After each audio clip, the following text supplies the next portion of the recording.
Aussi, en sollicitant humblement votre confiance à la tête de cette haute chambre, ai-je jugé utile et opportun de résumer mon programme d'action sous les rubriques essentielles ci-après. Primo, la place du Sénat au sein des institutions de la République. Secondo, son mode d'organisation et son fonctionnement. Et tertio, ses perspectives d'avenir. S'agissant de la place du Sénat au sein des institutions de la République, ma vision sur la Chambre haute allie à la fois l'impérieuse nécessité de conforter son positionnement et son rôle au sein des institutions de la République en mettant en avant-plan ses fonctions de légiférer et de contrôler l'action gouvernementale en étroite collaboration avec l'Assemblée nationale. C'est assurément en usant de ses prérogatives constitutionnelles que notre Sénat s'attellera résolument à bâtir un État de droit afin que les filles et fils de ce pays s'efforcent à jeter les bases d'un ordre social où régneront la paix, la justice et le respect des valeurs humaines et républicaines. Concernant le mode d'organisation et de fonctionnement de notre Chambre, les sénateurs ont de nombreux défis à relever. D'abord, en tant que représentants des provinces, ils doivent s'assurer de l'effectivité de la mise en œuvre de la caisse de péréquation, de manière à permettre et à garantir à ces entités un développement équitable et durable. Notre pays ne peut pas aucunement se développer si ces provinces continuent à patauger dans la léthargie. Par ailleurs, pour que le Sénat obtienne un fonctionnement optimal, il importe que sa modernisation devienne l'une de ses priorités. À l'heure où les technologies les plus récentes permettent une meilleure interaction entre le peuple et ses institutions. Dès lors, il est impérieux que notre pays et le Sénat en particulier soient sur ce chapitre en avant-plan.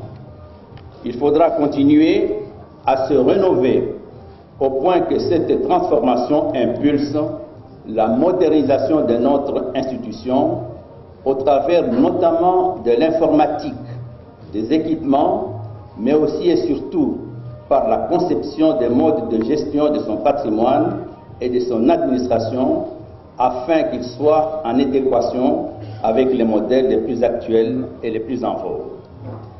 L'administration moderne de notre Sénat doit viser également le personnel humain qui œuvre pour son épanouissement.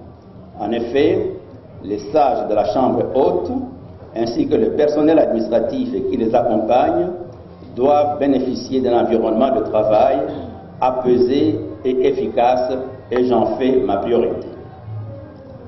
S'agissant des perspectives d'avenir de la Chambre haute, notre Sénat doit apparaître comme une institution de référence, institution phare de la République, une chambre des sages et de la mesure, et je la conduirai à ce stade-là. Le Sénat doit œuvrer pour que le gouvernement de la République soit en mesure de mobiliser les ressources financières requises pour juguler la pauvreté toujours grandissante et relever le niveau de vie de nos concitoyens. C'est une mission qui relève du gouvernement sous notre contrôle. Dans la même optique, il doit veiller à ce que le gouvernement mette tout en œuvre pour venir à bout des grandes endémies dont la fièvre Ebola et mettre un terme à l'insécurité récurrente à l'est du pays et plus spécialement dans l'Itourie. À l'heure où certaines nations ont jadis décidé de se passer du Sénat comme deuxième chambre, la République démocratique du Congo doit continuer à s'inscrire, à l'instar de nombreux autres pays, dans une logique bicamérale. Le Sénat demeure un lieu d'approfondissement du travail parlementaire. Son approche est par nature moins passionnelle et tournée davantage vers la réflexion. En effet, par notre mode de fonctionnement, nous allons apporter une réelle valeur ajoutée au travail parlementaire, ce qui constitue un enrichissement indéniable de la vie démocratique nationale. Dans cette perspective, le Sénat reste la chambre du temps long de la réflexion. Il sera sans nul doute appelé à se pencher sur les grands textes de loi de notre société, notamment ceux de la bioéthique, des libertés publiques, ceux liés aux questions du genre et de la jeunesse, ainsi qu'à la préservation de la biodiversité et de l'environnement. Dans cette perspective, le Sénat devra également continuer à renforcer son efficacité ainsi que son efficience dans ses propositions de loi et dans leur adoption. La Chambre haute a pour elle sa crédibilité assise. Elle continuera à la raffermir à travers ses organes et avec l'appui et la participation de tous ses membres. Nous serons toujours sensibles aux enjeux de ce monde en continuelle mutation, en ce compris les questions sociales et macroéconomiques liées à celui-ci. Nous demeurons à la fois sensibles et préoccupés face aux difficultés de nos populations, celles de nos villes et celles de nos collectivités rurales à travers toutes nos provinces. La présente vision de notre Chambre, nous souhaitons la partager avec tous les collègues. Chers collègues, je suis conscient des problèmes sociaux ou de santé que peuvent connaître les sénateurs et les membres de leur famille. Je m'engage solennellement à prendre toutes les dispositions pour organiser au niveau de la questure une caisse d'intervention rapide qui permettra de donner des réponses adéquates aux questions parfois vitales que l'un ou l'autre d'entre nous peut connaître. Au professeur Bahati Modeste, mon ami et frère, je voudrais dire que la position qu'il a prise est une démonstration de la vitalité de notre démocratie. Pour ceux qui en doutaient encore, qu'il soit assuré que quels que soient les résultats des urnes le samedi prochain, nous resterons tous sénateurs au service de notre beau pays. Compte tenu de l'importance de notre mandat, nous ne doutons pas que vous apprécierez et saisirez la portée de notre programme que nous vous proposons d'adopter tous. Avant de conclure, je voudrais vous signaler que nous aurons à vivre ensemble durant 4 ans, 5 mois et 1 semaine.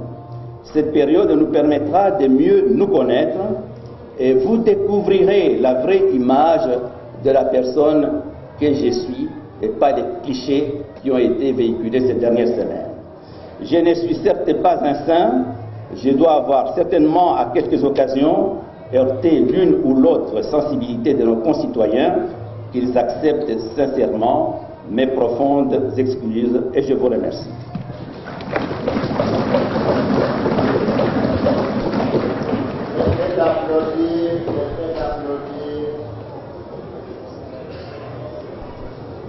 Nous passons à présent au candidat premier vice-président. Le premier parmi eux s'appelle Kalibanda Sami. Nous lui donnons la parole.